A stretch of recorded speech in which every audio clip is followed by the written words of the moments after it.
Fellas, in today's video, we'll be covering the Marvel Rivals Season 1.5, all character buffs and nerfs. Now, this isn't officially released yet, but it was data mined just a little bit ago, and we can assume that's what's going to be updated, nerfs and buffs, in the upcoming 1.5 season. So just to hop right into it, starting off, we're going to look at the Vanguards, and with Venom. And with that, his ultimate is going to be reduced to 2500 energy instead of 2800, so a little bit faster.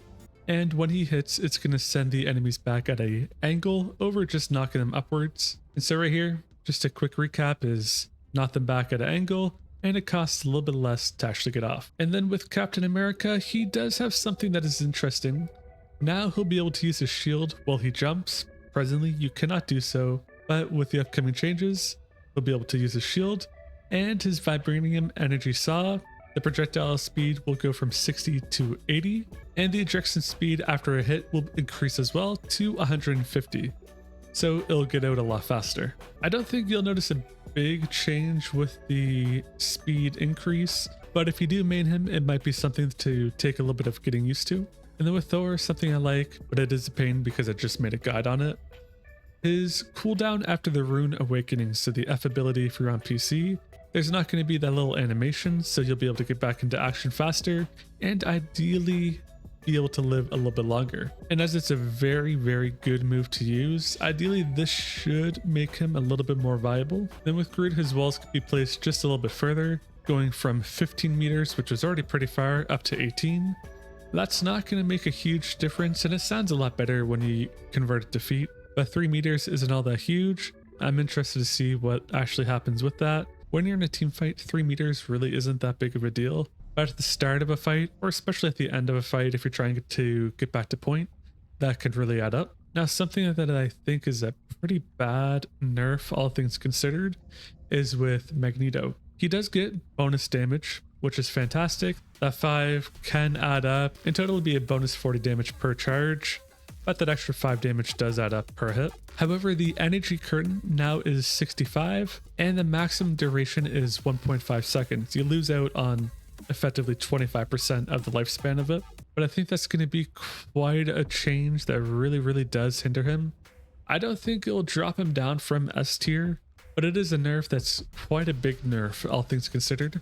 And then with Doctor Strange, he of course gets a nerf. His base health goes from 650 to 600. Not a huge thing, but 50 health does add up. And especially as a tank, that can really make a life or death difference. And now moving on to the duelists, we have Iron Fist, who's getting a base health increase from 250 to 300. I really don't think Iron Fist needs any buffs. And then for the Jeet Kundo's first, second, and fifth attack, the damage is reduced from 32 to 30. It's a 6 damage difference. And then the third and fourth damage is reduced from 16 to 15. In total, that's an 8 damage difference. Will that change him at all? Not really. The 6th damage difference is from 55 to 50. That one I think is the most important, as that's the final hit, and the final hit can really make a life or death difference. But overall, I don't think there's going to be too much to worry about. The cooldown time of each hit to reduce the combo attack is increased from 1 to 1.5. And the damage of each hit from the Sun Punch is decreased from 19 to 10. That one is going to be a big one. Ideally, that means we'll be able to take him out a little bit easier, but if you do main him, hey, it's going to take some adjustment. Then one that's really interesting is Harmony Recovery. The bonus HP provided is increased from 50 to 150, but the HP does decay at 25 per second, so that's a nice big change up. Effectively, if you use Harmony Recovery and then just with his base health, he'll have 450 health. And then with Dragon Defense, HP converted from the block is increased from 150 to 200. Overall, giving him a lot more survivability, but a little bit less of an impact on killing. And then with Mr. Fantastic, they are receiving quite a number of buffs. The flexible elongation, the spell field is increasing from 2.5 to 5 meters, giving it a 100% increase. And now he knockbacks enemies outwards after landing.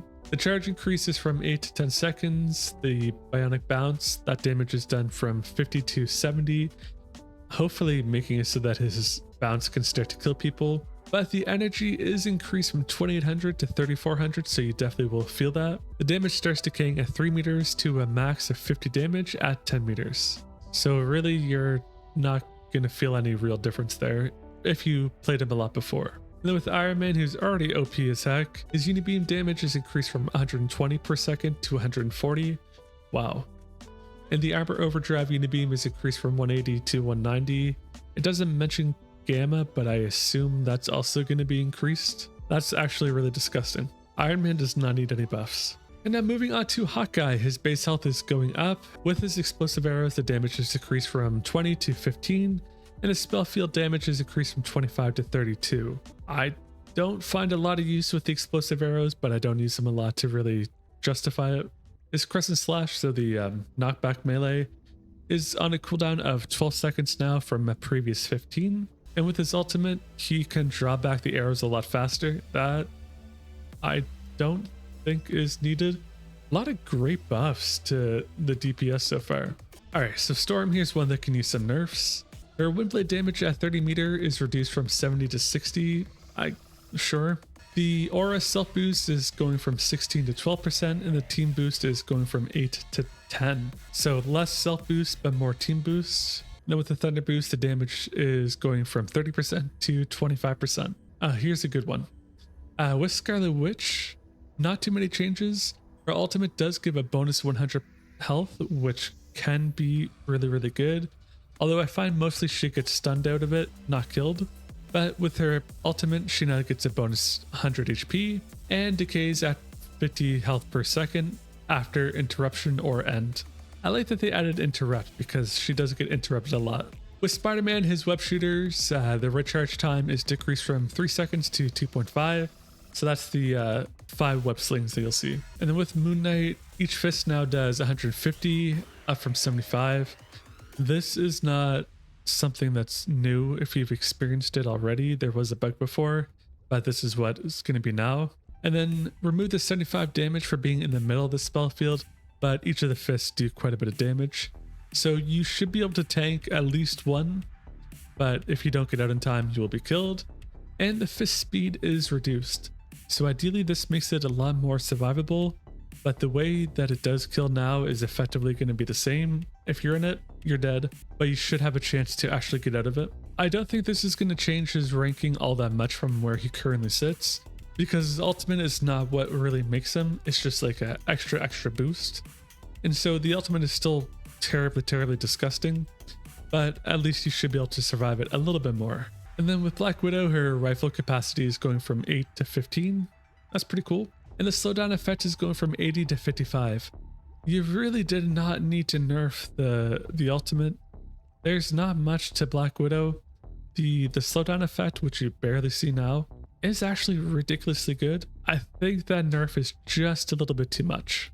And then with Magic, her Eldritch Whirl, so when she hops out of her teleport, the damage is decreased from 45 to 40.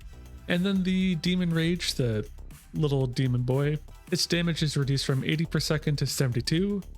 But the ultimate cost is reduced from 3700 to 3400. Those two previous comments were just for her normal state, not for her ultimate state.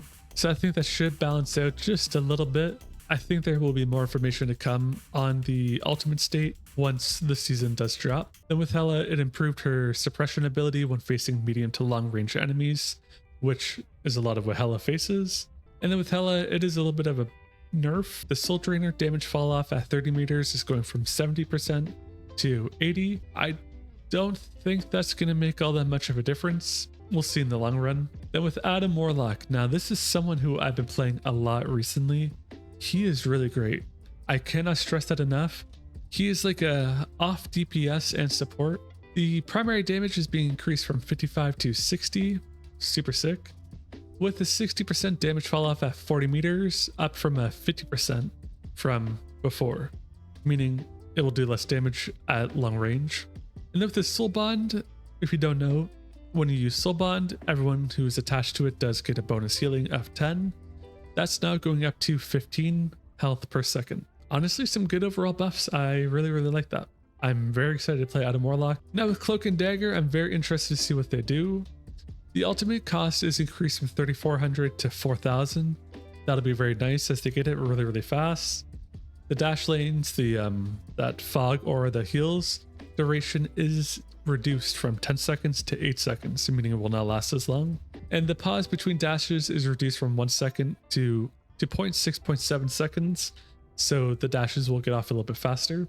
The healing effect of the dash lanes no longer stack, so only one lane works when overlaid on top of another. Before, you can stack 2 of the dashes to get double the healing. Now that will no longer work. And then with the Terror Cape, the vulnerability on enemies increases from 20% to 28%. Now with Luna Snow, let's see this. Nothing too much. Her ultimate increases from 400 energy to 4500. Not a big change, but should be decent enough to cause some issues. Unlikely to drop her from her S tier ranking, but if you do use her a lot, this will be noticeable. Now with Loki, someone who I've also been playing a lot, his ammo is increased from 10 to 12, which I think is pretty nice. And his ultimate is increased from 3400 to 4000. Look, I will stand on this as someone who plays a lot of Loki. He gets his ultimate very, very fast. It charges up ridiculously fast. I think that is a needed nerf. And then with Mantis, they are getting a nerf to their ultimate. HP is reduced from 100 to 75. If everyone is at full health when you use Mantis's ultimate, they would get 100 overshield. Now only 75. Invisible Woman, someone who I've been seeing a lot of recently. I think it's because of all the cool costumes she's getting. Her ultimate cost is increased from 4,000 to 4,300. Not a big difference. I think that's the smallest increase we've seen in the supports, but you shouldn't have to worry about that one too much. Now for the team ups with the Hulk, if he has a team up with Doctor Strange or Iron Man, his HP is going to be reduced from 150 to 100 as a bonus. So when you use magic and you have Psylocke or Black Panther, that teleport time is reduced from 5 to 3 seconds, and the bonus HP conversion from that is increased from 0.5 to 0.8. With Full Moon, that is Cloak and Dagger and Moon Knight, the new healing 25 per second healing effect. With Symbiote Bond, that is Venom and Penny Parker or Spider-Man, the skill time is reduced from 4 seconds to 1. 50% damage reduction is removed and complete invincibility is added. Really? That's... I don't think I've seen anyone get killed out of that before. So I'm not sure how that change actually is going to be. It sounds really nice, but instead of lasting 4 seconds, that's going to go to 1. I don't know if there's any damage increase to it, but I'm interested to see. And then with Frozen Chi, that's Luna Snow and Iron Fist. The healing is increased from 50 to 75, and the enemy slow effect increased from 20% to 30%. And so that is a wrap on all of the nerfs and buffs that we have seen so far that have been leaked. So this is leaks, not yet confirmed, but we'll hear more about it on probably Thursday, the day before the launch of the mid-season. And very likely we'll get more information, as some of these things seem to be just partial bits of information. But that is a wrap on this nerfs and buffs Marvel Rivals update. Leave a comment below if you think any of this is really going to make or break a character. And hey, hit that like button if you're still watching, subscribe for more videos like this if you haven't already. Stay tuned for the next one.